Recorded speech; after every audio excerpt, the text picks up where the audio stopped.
so it's Alex and I'm from the BCA team here at BCA, and today we are joined by Jack Pusey, who is the online TV editor at The Sun. Hi Jack. Hi, thanks for having me on. Great, so if we start just introducing yourself, what sort of jobs you do, what's like the regular day-to-day with what you do? Sure. Obviously my name's Jack. Yeah, I'm the online TV editor at The Sun. So I basically look after all of the TV content that ends up on the website. There are some crossovers with the paper, but largely speaking, they're fairly separate. And it's kind of as fast-paced as you would imagine. Online is a space where everything's kind of happening at 100 miles an hour. So the shape of my day is generally of a morning, I'll come in, I'll sort of scour the news, see what the big trending topics are, what will be good for social media, what will be good for kind of search. Then I build the list, delegate stories out to the reporters. On days where I can, I do a bit of writing myself. It's basically a lot of overseeing and being across about 10 different tabs all the time. Sounds busy. Yeah. Okay, so if we start off with, so you're obviously a journalist. What compelled you to sort of get into journalism? So I think it's probably an experience that most journalists will relate to, but I always knew through my kind of education that I loved writing in various different forms. And I imagine most people who kind of have the call to journalism either did a lot of essay subjects, or I don't know, maybe they blogged, maybe they wrote kind of in their free time. I loved all kinds of writing. I did some creative writing. Obviously, before you go into journalism, really, there aren't necessarily loads of opportunities. Unless you've got a blog or, say, for example, a student paper, which I did all of those things. So it started off just kind of being a love of writing. And then when I was at university, I studied English literature. So by no means, the most obvious. I didn't do a journalism degree, but it was kind of at my time in uni that I figured out that was something I was really interested in, and I did some kind of like evening classes in journalism, and I think that was the time when I thought, this isn't just kind of something I do on the side, this is something I really want to pursue as a career. Yeah. So do you think actually when you were younger, was it more like the creative writing side, or was it only then actually when you did your course at the university, then you then thought, I could maybe do this as a career? Well, I think obviously growing up, you kind of do just as part of school, and you're encouraged to do things like creative writing, and obviously like traditional kind of essay style writing. But certainly at my secondary school, we didn't really have scope for journalism per se. It was, for me, it was university really when I got to, we had a student newspaper called The Boar. So I did a little bit of like critical writing, like theatre criticism, and some fun kind of little like opinion pieces. The creative writing, I did like short stories as well. Now what I'm into now is much more kind of news driven, and that was something that all of my experience pretty much came from doing work experience and internships throughout my degree and immediately afterwards. Okay, so going back to like that work experience, would you think that was what maybe put you out of the crowd, or like how did those particular experiences that you did shape where you are now? Yeah, so I should kind of explain. So I have no family connection to journalism. I know a lot of people look at it and they think it's a really difficult industry to get into unless you know the right people, but I actually had no contacts whatsoever in journalism. Everything that I managed to get was through things like work experience placements and internships. So I started off doing them in the kind of holidays of my degree, and I did all sorts of different placements. So I did like glossy magazines, I did newswires, I did kind of national papers, all different styles, it was honestly a great experience. People I think sometimes assume that when you do a work experience thing in journalism, it's going to be like a nightmarish Devil Wears Prada experience, but it really wasn't at all like that. Everyone was really nice, and you're not just, don't get me wrong, if you can make a good cup of tea, that will stand you in good stead, but you're by no means just going to be photocopying things. I did get the opportunity to actually write and produce content during my work experience placements, so I was quite lucky. Amazing. Okay, great. So quite a personal question, but do you think you had any personal hurdles that maybe you had to face, and that maybe that was, do you have any like highs and lows of your career? Yeah, so again, I'm probably saying something that a lot of people will identify with, but the thing that used to baffle me when I would see adverts for entry level jobs is that you needed experience to get experience. So there would sometimes be things advertised, and it would be, you know, an internship basically for someone fresh out of uni, but it would require experience. So my advice would be, as much as you should obviously be applying for all of these entry level positions, don't be afraid to just like message, I don't know, an editor. Or I mean, if you've got a scheme in place where you could do work experience, and that's fantastic, and a lot of big firms will have rolling schemes where they'll effectively have someone on work experience at all times. So I think when I did the Sunday Times and Star Magazine, I was there for a couple of weeks, and as soon as I was out, someone else would have started. So some of them are brilliant; they'll always have someone in. But equally, I mean, you can just email. The thing is, with journalists, most of them are public facing in terms of either on their contact details will be on Twitter, or you may be able to just track them down. And it's always worth firing an email over just so you're in people's thoughts. Introduce yourself. Ask if you can come in, even if it's just to shadow someone, and that's really useful. And I think, to a certain extent, there's a bit of a snowball experience. So when I was first starting out, before I had anything, I was just sending emails, applying for all sorts, and you can get a bit disheartened. You mustn't, but it can feel like that because it's just a numbers game. That's how you have to think about it. It's just a numbers game. But I think you find once you get a couple under your belt, it does become easier. So you've got to keep your chin up in those early days. And if you're getting a lot of rejections, and you're thinking, "Oh God, time's passing me by," find another way to write, even if it's a blog, so that when you can then apply for stuff, you can send over stuff and say, "Here's an example of the work I've done," and that that always helps, because I think it's good to attach some examples of work. For me, as an editor now, if someone applies, I'll always try and find things that they've written so that I can get a sense of their voice and how they write. Yeah, I guess especially in today's climate with everything like the coronavirus going on, like in case you can't find a placement or an internship or anything like that, actually spending some time getting experience writing and doing things like that under your belt is always going to be useful as well, isn't it? So I think it's going to be. And journalism, in a sense, all you kind of need, I mean, I'm not talking about long-term employment, but just in terms of actually doing the thing, you just need yourself. It's not like a lot of other industries. If you have access, and the thing is, with things being digital now, obviously my whole job's in digital, you can get your work out there in a way that was historically completely impossible. All you need now is access to a computer, and you can share your work with the world. I mean, whether or not the world wants to read it, that's on you. You've got to make sure the stuff's good. But yeah, it's so much more democratic now, really, the world of publishing. So take advantage of that would be my advice. Yeah, and I guess there's so many different more platforms as well than probably there was 10, 20 years ago. That you've got more places where you can put your work and broadcast and wow people with your work. So yeah, no, I completely agree.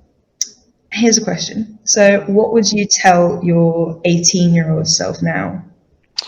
Okay, so or like applying for jobs, just before university, what would you go back and tell your young self? So firstly, obviously, be patient. Would be the first one. Don't expect everything to just happen overnight. I think the way the education system works is, you're one-to-one thing. It's very structured. You go from one thing to the next, and you're kind of running at 100 miles an hour all the time. Like the next term, the next exam, the next thing, and sometimes you can come out of the end and you think, now what? Like, where's the thing waiting for me with open arms? So don't panic would be a big one. Don't think that you need to walk out of whether it's college, whether it's uni, whatever, and have everything sorted, because for the vast majority of people that's not the experience. And another thing I would say is it's kind of advice to carry with you the whole way through your career, but it does really start at the beginning, is learn to separate yourself from your work. So if you're applying for things, or you're submitting writing and it's not getting taken on board, I think as journalists we have the habit of very much looking at our work as an extension of ourselves. So when you get rejected from things, it can feel quite crushing, because you feel like you're personally being rejected. But it's really important that you separate the two as a writer. You have your writing and you as a writer, because the thing with journalism is no matter how brilliant and fantastic you are, people are going to change your work. They're going to want big edits. I remember my first national job, doing some writing, and when it got sent back, the things that they changed were being read, and my editor came over to me and was like, "Okay, so yeah, just I've made some changes. Just have a look at the things in red." And I just remember being presented with the screen full of red, and my like schoolboy self was just utterly triggered. I was like, "Oh, oh my god." But she was saying, no, that's completely normal. If that wasn't normal, editors wouldn't exist. There would be no need for editors, because a second pair of eyes is always going to have a more neutral, objective take. So whether that is personal statements, applications, obviously as a journalist, your articles, your stories, whatever, separate yourself from your work, separate yourself from your applications. You want to pour yourself into them, but don't align them with yourself, because you'll just get really demotivated if you take things personally. Yeah, of course. And I guess it's not even just a lesson for just journalism. I guess that can be anything. We've got students that do media and everything here. We've got production arts, you've got art, you've got sport, you've got business. Anything that you produce, you've got to establish that there is yourself and there is your work. And yes, there are commonalities between the two, but that doesn't define you as a person. So yeah, definitely. And another thing I would say is, it sounds a bit kumbaya, but learn as much from your bad experiences as your good ones. It can be very easy to think. So if you get on a work experience placement, and you think, "Oh, I actually don't like this," that's a good experience, because now you know a bit more about what's important to you, what you're drawn to. I mean, I remember, for example, I did work experience placements in PR, and I also did work experience placements in publishing rather than kind of journalism. And in a way, they helped guide me towards journalism, because I feel, actually, I mean, PR and journalism are very much two sides of the same coin a lot of the time. So it was a really useful experience for me to learn kind of how the other half lived, first of all. But it kind of reiterated to me, like, actually, I really missed the buzz and the chasing the news. Yeah. So I would just say, be open-minded when you go in and accept. And it's the same, say, if you have a bad manager, right, in life. Rather than just thinking, "Oh my god, I don't feel like I'm getting what I need," you learn as much from a bad manager as you do a good one, just in a very different way. Because you can look and think, one day when I'm a manager, that's not how I'm gonna run my team. Or indeed, it'll make you more resilient. And if you deal with difficult characters early in your career, then when you meet them later on, you're going to be completely unfazed. So embrace the negative experiences as much as the positive ones.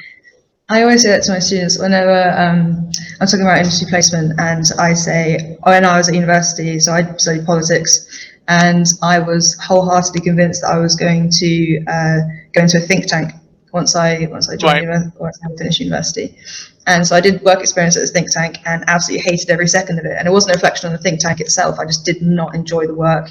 And I think back and I think, thank God I did that work experience, because otherwise I would have just thrown myself into a career straight out of university, oblivious to the actual job that I was signing up to. And that was actually a better experience for me than the positive work experience that I had, because that really did make me think about, that experience really did shape actually where I'm at now. So yeah, that's great.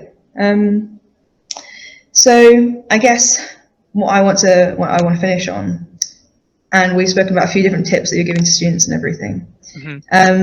But if you had to give, maybe, what is your biggest tip for someone who might try and follow your footsteps, try and get into media, try and get into journalism, what would you say is your biggest tip?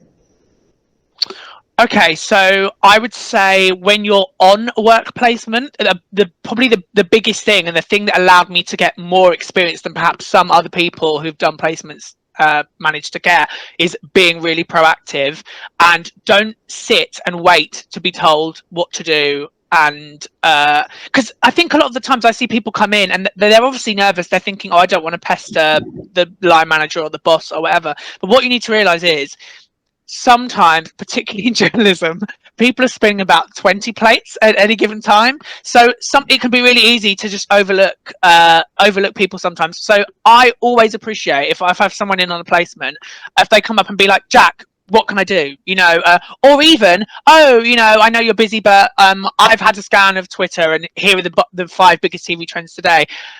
Don't feel like that makes you too pushy. I mean, journalism is a pushy industry, so my thing would be, don't be afraid to like wave yourself under someone's nose, basically, and get noticed.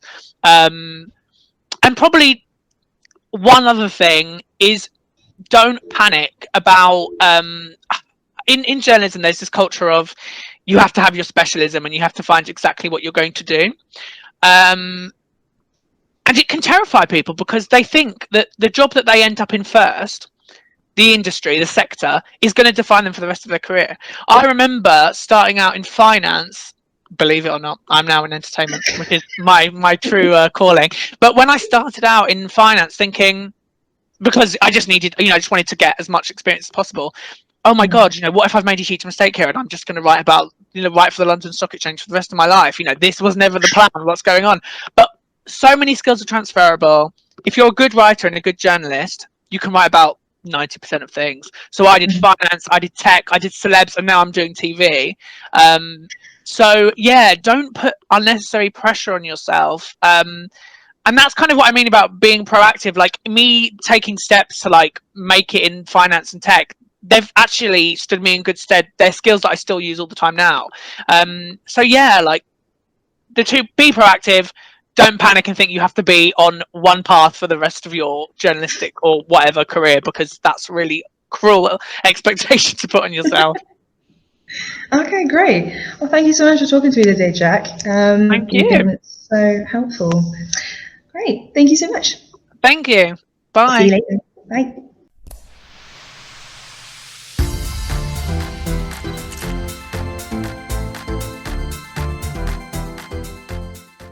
Thanks for listening to this week's episode of Talking Futures, the video podcast that talks to different professionals from different industries.